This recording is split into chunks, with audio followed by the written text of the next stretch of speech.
उसका त्याग कर देना चाहिए।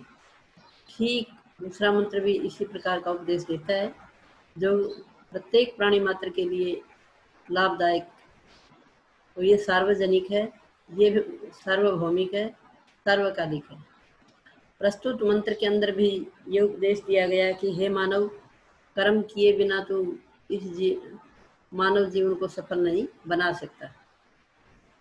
मंत्र कुर्वन्न वे है कर्माणि जिजी विशेषतम समा एवं त्वयि नान्यथे तो अस्ति न कर्म लिप्यते नरे।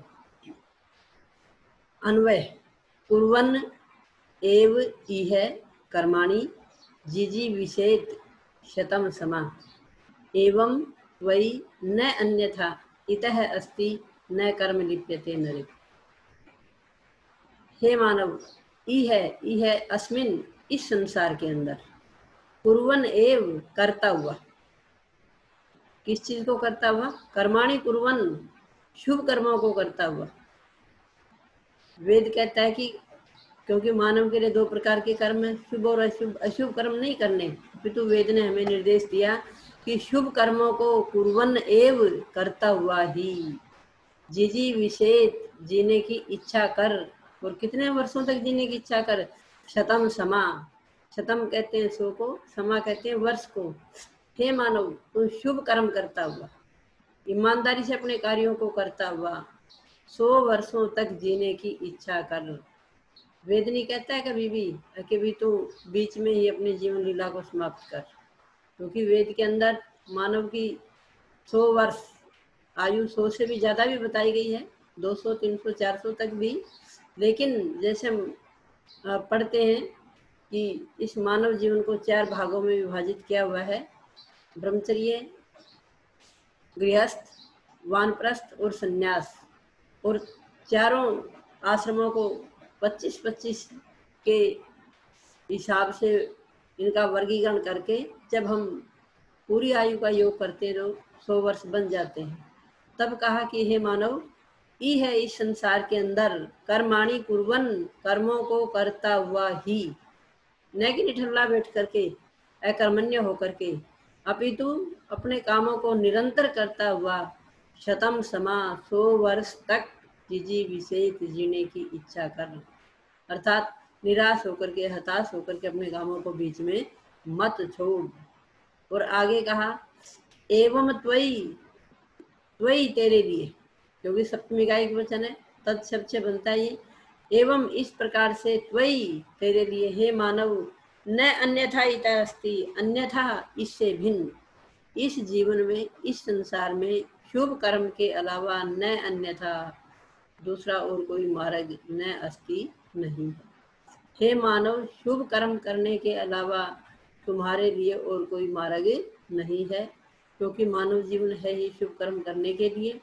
तब वेद ने हमें चेताया कि मानव तो शुभ कर्म करता हुआ 100 वर्षों तक जीने की इच्छा कर, क्योंकि तेरे लिए इससे भिन्न, वेद के इस मार्ग से भिन्न और कोई दूसरा मार्ग है नहीं।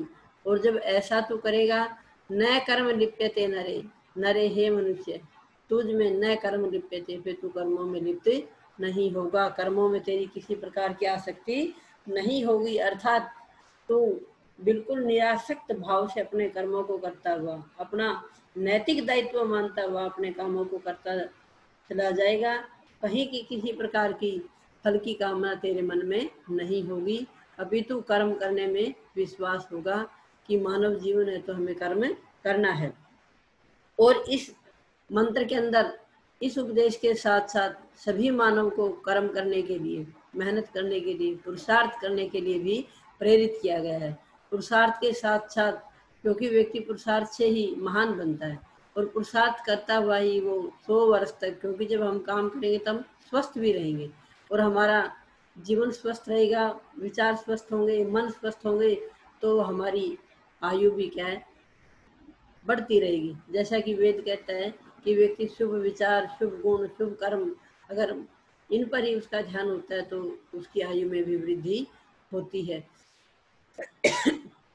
तो सार रूप में यही कह सकते हैं कि शुभ श्रेष्ठ कर्म करते हुए प्रत्येक व्यक्ति को 100 वर्ष तक जीने की इच्छा करनी चाहिए, क्योंकि श्रेष्ठ मार्ग से भिन्न और कोई मार्ग मानव के लिए नहीं है, क्योंकि मानव ही एक ऐसा प्राणी है जो कर्म भी करता है और साथ में भोग भी करता है।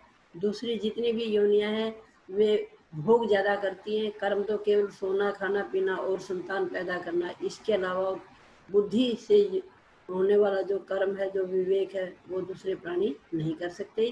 परमात्मा ने मानव को ही सब प्राणियों से भिन्न जो बनाया है, वो बुद्धि एक ऐसा हमारे पास विशेष यंत्र है जिसके माध्यम से मानव दूसरे प्राणियों से श्रेष्ठ कहलाता है।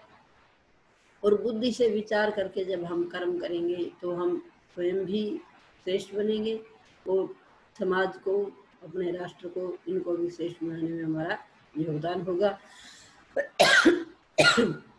प्रस्तुत मंत्र के अंदर कुछ शब्द हैं जिनकी व्याकरणात्मक टिप्पणी आप सबको आनी चाहिए। कुर्वन, क्योंकि ये कृदंत प्रत्यय भी आपके आते हैं, तो कुर्वन क्री धातु है, क्षत्रिय प्रत्यय है। क्री धातु से क्षत्रिय प्रत्यय लगाने पर कुर्वन शब्द बनता है। कुर्वन एव ई है, यहाँ पर संधि है, ई है, एव ई है, एव के व में ए है, ई है का ई है, दोनों को मिला करके आद्गुण सूत्र से गुण संधि हो जाती है।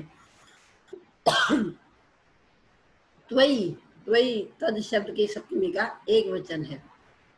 न अन्यथा, न अन्यथा यहाँ पर दीर्घ संधि है, न प्लस में अन्यथा, न का ए और अन्यथा का ए, दोनों को मिला करके जब दो समान स्वर होते तो उनको दीर्घ संधि हो जाती है।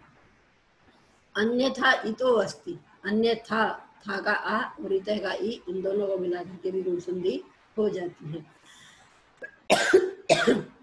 नरे इसमें सप्तमी विभक्ति का एक वचन है। तो आखिर में मंत्र का अभिप्राय यही है कि हम जीवन में शुभ कर्म करें, और शुभ कर्म करेंगे तो किसी प्रकार की आसक्ति का भाव हमारे अंदर नहीं आएगा। धन्यवाद।